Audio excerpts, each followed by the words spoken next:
Now, we've just segued to our guest. That was Suman Joshi, who is one of the founders and principals of a program that Kate and I have come to admire greatly, and many in this area admire greatly, the Interfaith Story Circle.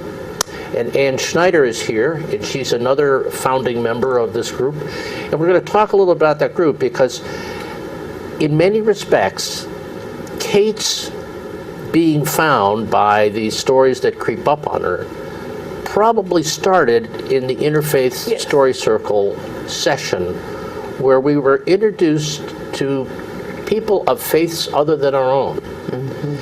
And the linchpin for this group is an incredibly wonderful person named Gert Johnson, who was the health educator at the Bishop Gibbons Notre Dame School. Religious. Well, she also did religion, but she did both, I think. I think she did sex education. And she was kind of like the chaplain in that school, which is interesting for a lay woman in a parochial school, but nevertheless, her spirit shines through in almost every encounter.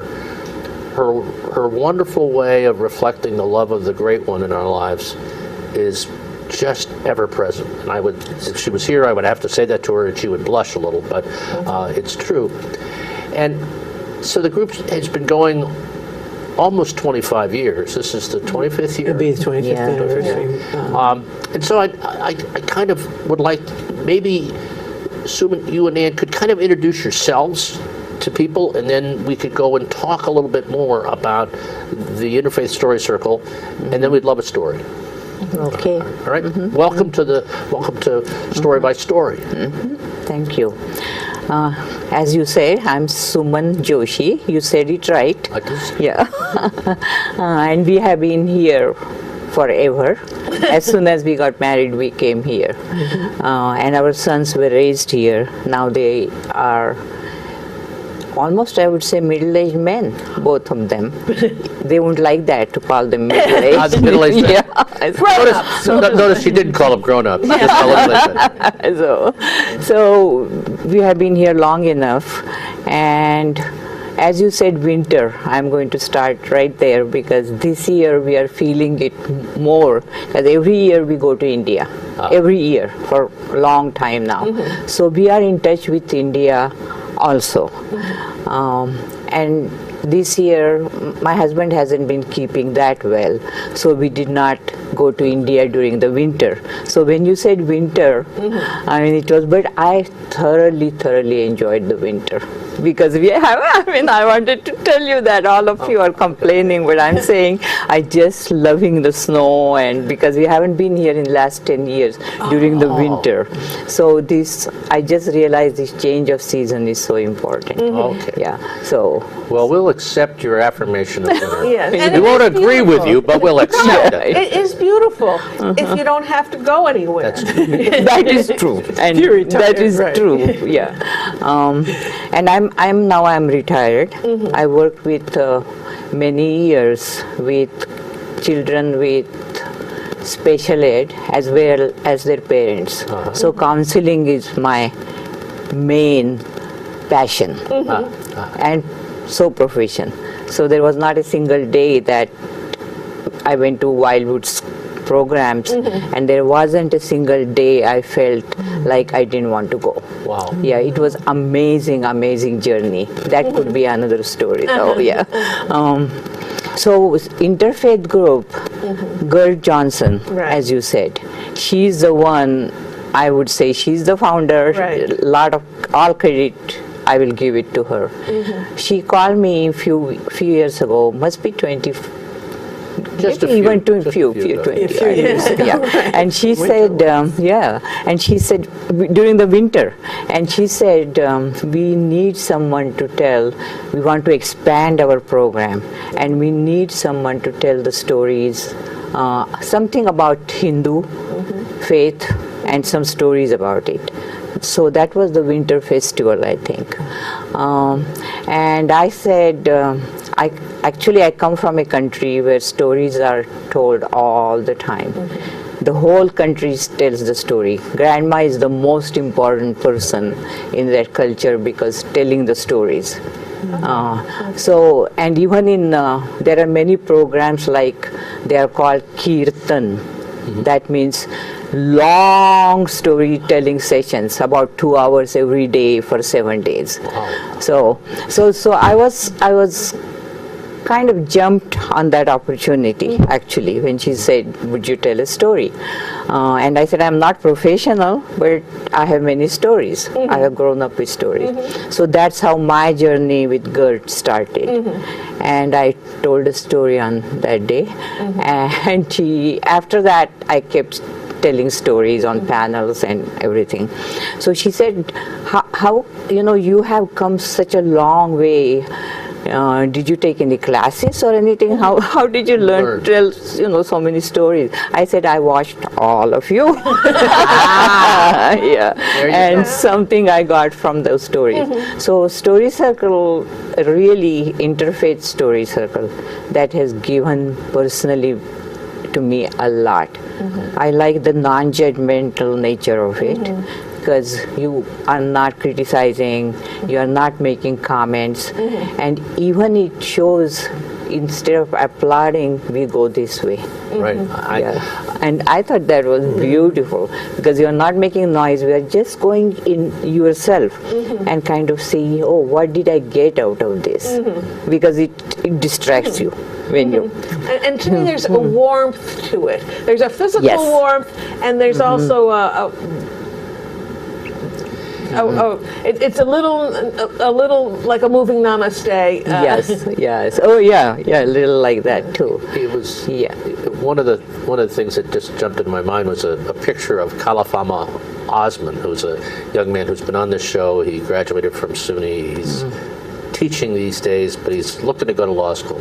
He was at the New England Storytelling Festival as a presenter, and at the beginning of his program, he kind of said, "I'm going to tell you stories, but you don't have to applaud. What I want you to do is," and he made that concept and introduced it at this convention. And I was sitting there. I said, "Son of a gun! Isn't that a good bit?" I always say the story should be the loudest thing in the room. Oh, good for you, Ann. Good for you. The story should be the loudest thing in the room. Yeah, that's good. Storytellers are used to, if the session is being signed, and at conventions and festivals, they often are, American Sign Language, that this is the way to applaud in American Sign Language. And so having another one for storytellers, I think, is less of a jump than for most people. Yeah, I like this. I kind of like this too. I could do that. I'd like to do that. I see. Yes. And you can go like, I know. Sign language is not, it's very expressive. So I grew up on stories, and the story should be the loudest thing in the room. And let's just hear a little bit from Ann Snyder, and we'll come back to both of you. Well, my name is Ann Snyder, and actually, the first time I went to the Interfaith Story Circle, my friend Nancy Payne brought me. Oh. And I said to Nancy, well, I'm not going to tell. Well, I got to the story circle, and I think the theme was forgiveness. And I don't know, stories come up in your person, and they demand to be told. And so I wound up telling, and everybody, I guess, from what I understand from Gertie, was going, who is she? How can, is she a storyteller? She must be a storyteller. Yeah, it wasn't who is she that no. It was who is this wonderful storyteller Thank you so much. That just showed up on our doorstep. It was a bubble up. I'm so glad I'm here. So, then I guess. And Gert has always encouraged. I mean, Gert insisted that I was a storyteller. And I didn't necessarily feel like a storyteller. I grew up in an Irish family, and you sit around the table and there's always stories. Usually the stories we tell are about each other. Do you remember when Uncle so-and-so or Aunt so-and-so or whatever? So storytelling is always part of but our stories that we told were usually personal stories. stories of experience within the family. So I've been involved for a long time. I wouldn't call myself a founder, but A sturdy supporter once you found out about it. Yeah, exactly. Yes, Once a I was strong supporter. I was hooked. Yes. And I really find that often the stories I tell are the stories that I need to hear, that I need to remember, that the wisdom that comes from that story or from other stories that are shared is often the wisdom I need to hear at that moment. Now, I remember I think it was the first time the Interfaith Story Circle met at the Hindu temple. Hindu temple. And yes. you gave us a tour of the temple, and then we went to yes. this other building for the circle. Yeah. I remember brown for the building. I don't know. Anyways, but when you explained that Hindus believe in one God, but there are many manifestations. Yes. That made so much sense to me. If there is, now I'm kind of like, I was raised Catholic, but I'm kind of don't have a faith tradition that I'm currently following. But I'm not, sometimes to whom it may, if anyone's listening, Holy One, wherever you are. if you are, yeah. Anyways, but to me, if there is a supreme being, our intellect is not going to be able to really understand. Right. And this idea of these multiple manifestations, that we can get a little inkling here and there, and not the whole at all, but just the tiny tips, like you can see just the tips of the tree, and you really don't see the limbs and the branches and the root, just that. So I remember that so clearly. I went, oh, sure. That's brilliant. It's so simple, right? Yes. And we make it so complicated. All of us, we say it is supreme being, but then we don't stop there. If we stop there, all of us will be fine. But then we say Jesus is the only one. Then we say Allah is the only one. I mean, first we say we are. These are all manifestations. Then say, if you say that's the supreme being, then we agree with you. So we get particular about that. So it's hard. It has given, the more I heard about the stories, the more I got anchored in my own religion in a nice way. So I could assimilate all of those religions. Yeah, I think Gert's founding principle was, the more people of faith hear each other's stories, the more they will realize how much they have in common. And these differences, these labels, well, it's more than a label, but will take less importance. Yes. And will go, for instance, like I found out at the 20th anniversary of the Interfaith Story Circle that many religions have a golden rule.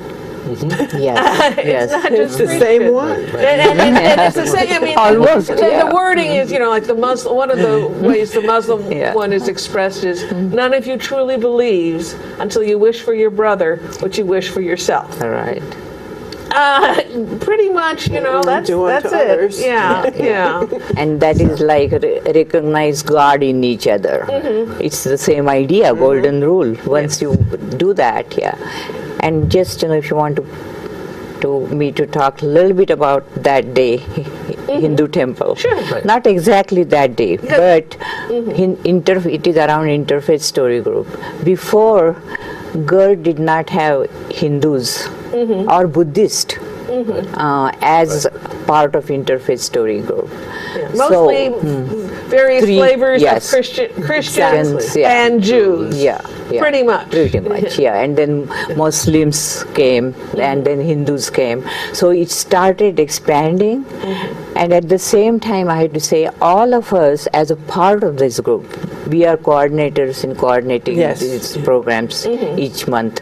We became more open-minded. And we had some discussions, I still remember. Marni was very much part of that. All of you know Marni, great storyteller. And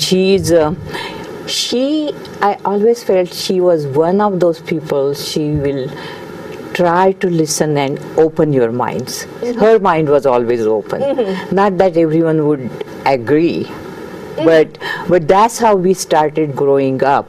and then it is not only Hindus, Muslims, Buddhists, and after that it was social justice, racism, all of that became part of that. And this, I don't know exactly, this community, gays and lesbian, what do you call it? LGBT. Also we included recently LGBT community. Yeah, and I feel that that's this all, as America is growing, no comments. Right. So we are really growing and opening up, becoming more inclusive. Yeah, more inclusive. That as it's been alluded to, sometimes the circle meets monthly, September to June. Yeah. And sometimes there's a topic that would be really based, Yes. Hindu stories. Right. But sometimes there are topics like forgiveness Exactly. or revelations, Right, or a generic one. Or sometimes this year there's going to be a I'm sorry, I can't remember. LGBT, I think. Yeah, LGBT. Yes, LGBTQ. Yeah. There we go, LGBTQ. In June. Yeah. And was there a social justice one at the beginning? There of was the a social season, I justice think? at the beginning. There was the connection with the Quakers in Albany, who Yeah. had really Yeah. created a program called Stories for Racial Healing, which has kind of grown in a connection of some of the downtown Albany churches, and is still part of the Interfaith Yeah, Circle. yeah. And I think, like the golden rule, one of the things that's happened within the last 18 months with the circle, it seems, is the issue that each of the great faiths have some need to express a position on social justice. Right. And that's become expressed in several different ways. And I think that's the example. And as a matter of fact, it may be part of this 25th thing. We ought to get some press out about that, because I think that's really common ground. And it came really from the strategy of making sure that the circle was truly ecumenical. Yeah, right. And I think that that's again, I think that's good. I don't remember a conversation about weather. I just remember hearing, "Oh, we're going to be meeting at the Hindu temple." Isn't that neat?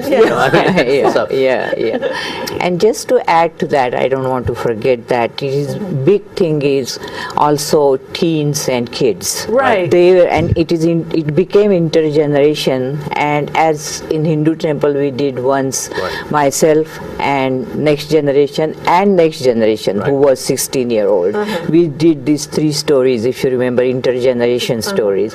And Children at the Well, I mean, you should do another program for that. But that We have done. Oh, you have We done should that, bring so them- we should people bring know. them back. Because I think the other image I have is being in the fellowship hall at the Hindu temple, at one of the Children at the Well showcases, and there were all these different kids Yes. telling stories, and I have to kind of go back and reflect on this. The other thing that's remarkable and nice about the gatherings is that there's a sense of the hospitality of whatever the faith community is, because you get welcomed into that community, whether it's at the Islamic Center, the Hindu temple, the First Reformed Church, and that in and of itself of practicing hospitality is an expression of faith and love. I mean, and I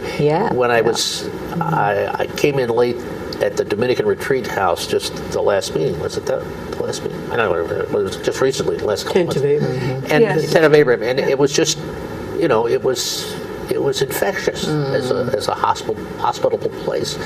So I think that's another wonderful attribute of it, and you don't feel real hospitality the way you do at one of those sessions. So let that be a remarkable point for you guys out there, because you should attend one of these. Okay, so I suggest we can talk. We need to talk about Children at the Well, but let's put that aside. And we've been talking about the story, but Anne, would you share a story with us? Yes, and the other thing I did want to add, though, there was a woman who came to our story circle, Pam Mertz, and Pam was a stutterer.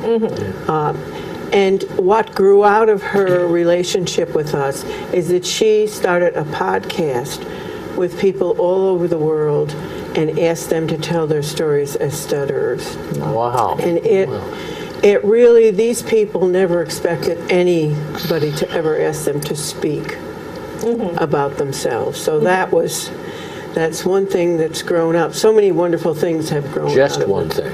Yes, just one thing, right. Yeah, the most they had expected was tolerance. Yes. Most of the stories that I tell are personal stories. Yes. I think somebody once said that I've learned everything I need to know in kindergarten. And I'm beginning to think there might be some wisdom in that. I remember I was probably 5, maybe turning 6 and going to first grade. And when I grew up, all of the children in the summer took naps. Everybody took a nap. Well, I lobbied for a very long time and asked my mother, please, I'm going to school, I'm a big girl, I shouldn't have to take a nap. Well, finally I wore my mother down, and one day my mother said, Ann, you don't have to take a nap. I was thrilled. I put on my best dress-up clothes, one of my grandmother's dresses, and it was navy blue with white in it. And I found the big pearls that I had that somebody had given me, and earrings, and a lovely hat with a feather, and gloves, of course, and high heels, and a purse. And I was ready. I looked wonderful. I was thrilled with me. I was a big girl, and I didn't have to take a nap. And I went outside, and I went out in the driveway, and I stood there. And I think for the first time in my life, I heard a plane go over. It was very quiet outside. Everybody else was in taking a nap. There was nobody to see me and how wonderful I was and how grown up I was. I think that's the day I learned you can lobby for something you think is really cool, and you might even get it. But maybe when you get it, it isn't that great. Now, I do not remember ever asking my mother if I could not take a nap again. So I have a feeling that I learned my lesson on that day, at least one of them. Wonderful. Wonderful story. Oh, yes. Yes, I want this, I need this. Huh?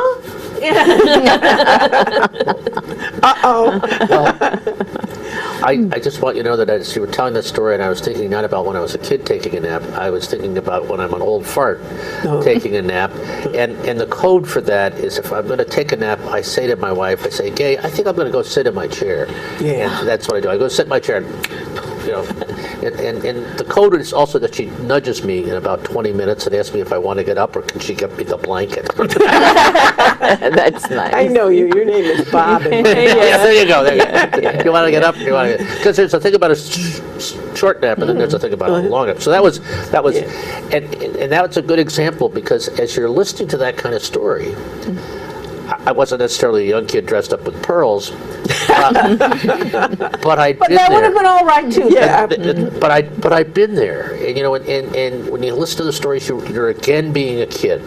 You're listening to a conversation with your mother.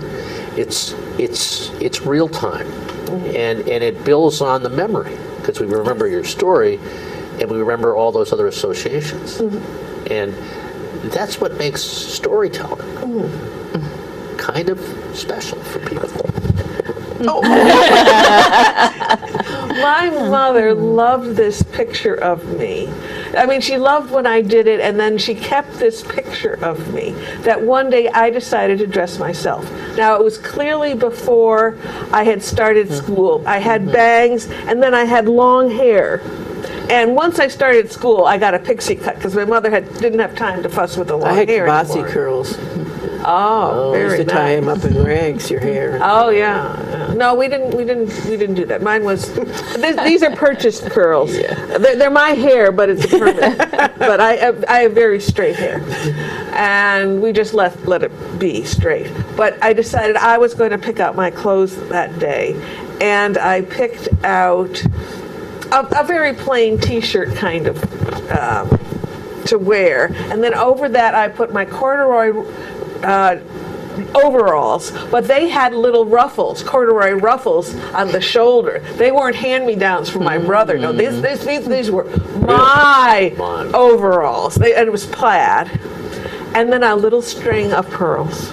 Wow. So yes, picking out my clothes with the pearls. So it was really big to wear pearls if you were in the 50s, 40s. 40s. Oh, Overalls and pearls. that was the combination that caught my mother's attention and she found so amusing. Now, was there a photograph of this? There was. I think I probably do have a copy of it.